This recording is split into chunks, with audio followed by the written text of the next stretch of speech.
We'll start with the Chiefs, of course, because I guess in theory you could start elsewhere. I feel like the Chiefs, and I've been beating this drum all offseason. I will continue to beat it throughout the rest of the offseason. Please don't clip that.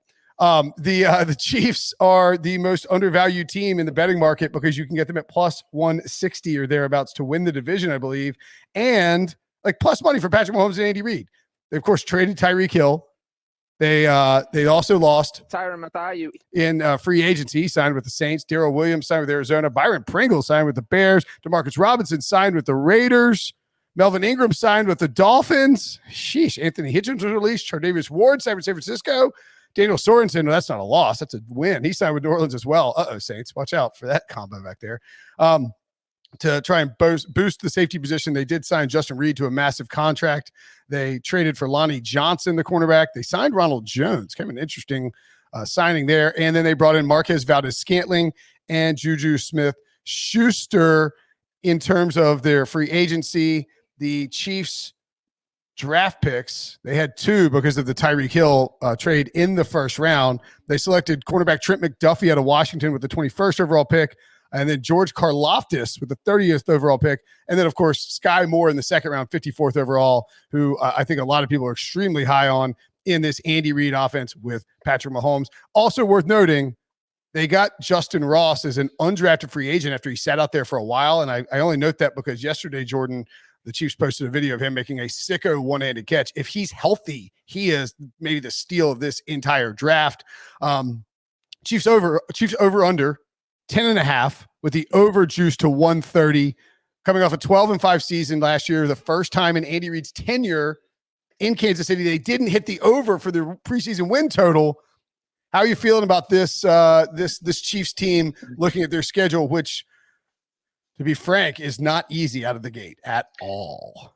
Yeah, it's kind of interesting. We're in disagreement here. I mean, I'm not going to bet the Chiefs to win the division. I think I'm finding more value on either the Denver Broncos or Los Angeles Chargers, which are both at plus 250. So maybe I can concoct a very interesting play there and make some kind of money if one of those bets hits. I mean, the Chiefs have won the division, 6 straight seasons. The division as a whole got better. The AFC West is the big reason why we witnessed an unprecedented, dramatic NFL offseason. And to make matters worse, if you ask me, who are the 2 best divisions in the NFL, I would tell you the NFC West and the AFC West. And coincidentally, those 2 divisions are playing each other, which is going to greatly affect the win totals for those 8 teams, in my opinion. You know, I think that's good evidence to lean under on a lot of these teams. So, as I mentioned, I'm not as high as you are on the Chiefs to win this division, but I still think they're a legitimate playoff team, even if that comes in the form of a wild card. Looking at the schedule, first by three the way, the AFC West, which I should really note these on the top of every single podcast, but I'm an idiot, so I don't. The AFC West gets the NFC West, as you pointed out, Jordan, but also the AFC South. That's their 2 divisional matchups, and then the Chiefs, as you know, as first, the division winner, are going to draw tougher matchups. You know, like they get the Bengals. And then the Bills, I guess, is there 2, and the Bucks. Oof. Yeah, very tough matchups there. And, you know, looking at that before the bye week, those first, 7 games, what's your prediction there? Because I'm thinking maybe they could go 4-3 when they hit their bye week. Remember, they started 3-4 last year. They were kind of slow getting out of the gate. With some of the losses that you mentioned earlier, you know, maybe that's something that could happen again. So I'm eyeing something like maybe a 4-3 record before they hit that week 8 bye. It's not unreasonable. So they start the first 4 games, 3 of them are on the road at Arizona, home against the Chargers, at Indianapolis, and at Tampa Bay.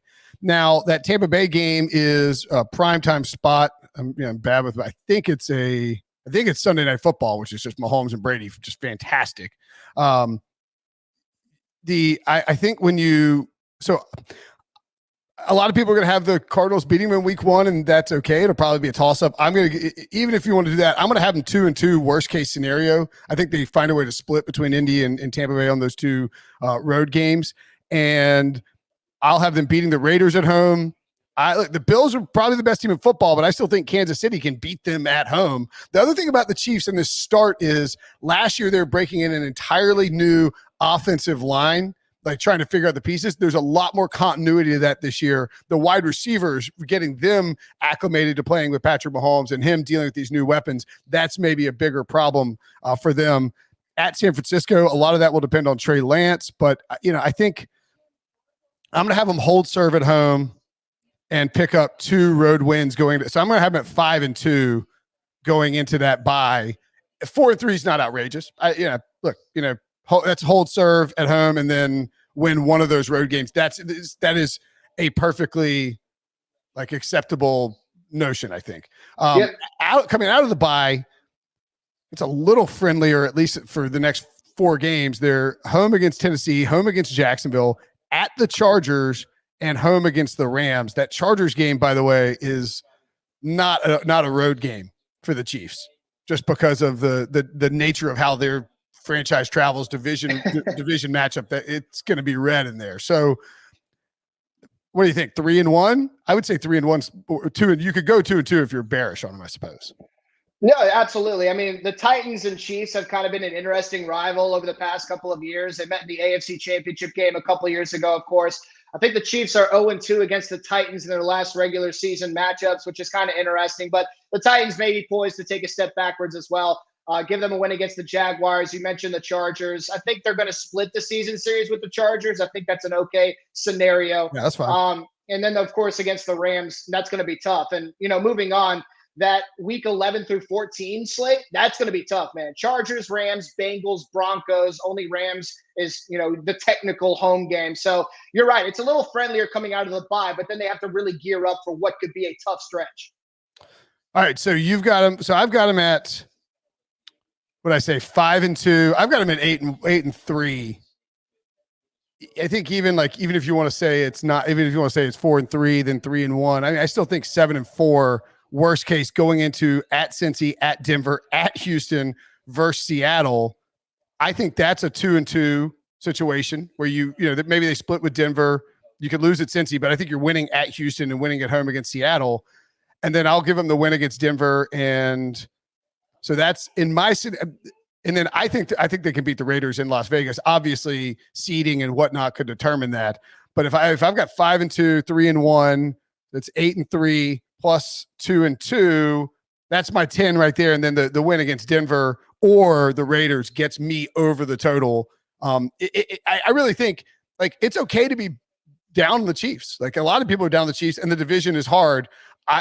So it basically depends. Are you still bullish on Mahomes and Andy Reid, which I am, or are you sold on the rest of the division, which you are? And I think that sort of determines whether you go over or under in this case.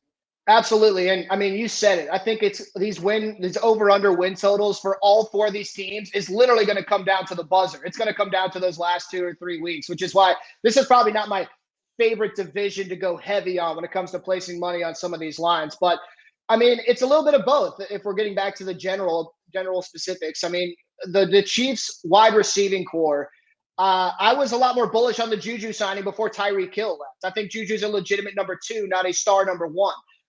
But getting back to the schedule, I think I have the Chiefs. Worst case scenario, maybe logical, could be 6-7 leaving week 14. But then I have them reeling off 4 straight wins to end the year. That would get them to that 10-7 mark.